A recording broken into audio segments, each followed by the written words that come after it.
January 25, 1995, 4 years after the Cold War officially ended.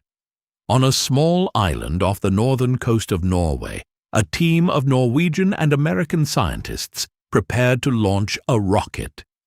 Its mission had nothing to do with weapons. It was carrying instruments to study the aurora borealis, the northern lights, high above the Arctic Circle. They had followed procedure. 30 countries, including Russia, had been formally notified weeks in advance. This was routine science. Norway had launched rockets from this same range for over 3 decades. Nobody expected what was about to happen 4,000 miles away, inside a Russian early warning station.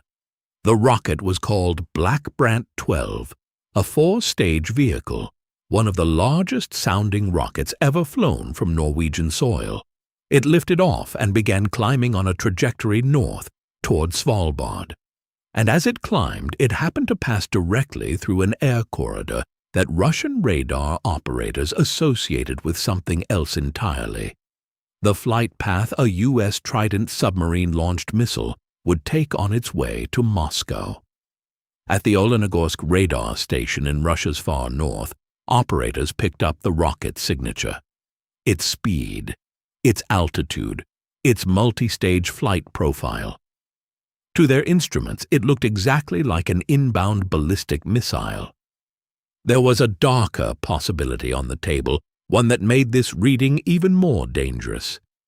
Military doctrine held that an attacker might launch a single high-altitude warhead first, not to destroy a target, but to detonate above the atmosphere and blind Russian radar with an electromagnetic pulse, clearing the way for a full first strike to follow. When the rocket separated into stages, appearing on radar as multiple objects, that fear seemed to be confirming itself in real time. The Russian military had a strict protocol for exactly this scenario. 10 minutes to determine if an attack was real. A submarine-launched missile fired from the Barents Sea could reach Russian soil in that same 10 minutes. The clock had already started. The warning climbed the chain of command with almost nothing slowing it down. Within minutes, it reached the highest level Russia had. For the first time in the history of the nuclear age, the Chaget, the Russian nuclear briefcase, was activated and placed in front of President Boris Yeltsin. Defense Minister Pavel Grachev and the Chief of the General Staff were handed identical briefcases of their own. Russian submarine commanders were ordered to combat readiness, prepared to receive a launch order. Yeltsin had perhaps 10 minutes to decide whether the country he led was already under nuclear attack, and whether to answer it. 8 of those 10 minutes were spent simply trying to track where the object was actually going. And as the seconds ran down, the picture became clear. The rocket was not heading toward Russian territory at all. It was arcing out over the Barents Sea, away from Moscow, on exactly the harmless scientific trajectory it had been declared to follow from the very beginning.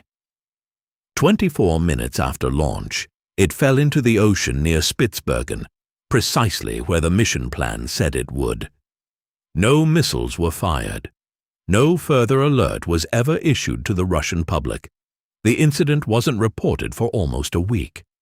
The failure, when it was finally traced, wasn't technical. It was bureaucratic. Norway had done everything by the book, notifying the Russian Foreign Ministry in good time. But that notification never reached the Russian military. A Russian general later explained that the wording, a routine request to notify seafarers of an upcoming rocket launch, was interpreted by foreign ministry officials with total literalism. Sailors were informed. Nobody thought to tell the people watching the radar.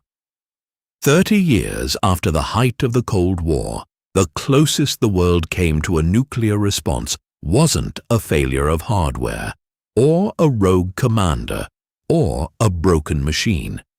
It was a single sentence, filed in the wrong office, that never reached the one desk where it actually mattered.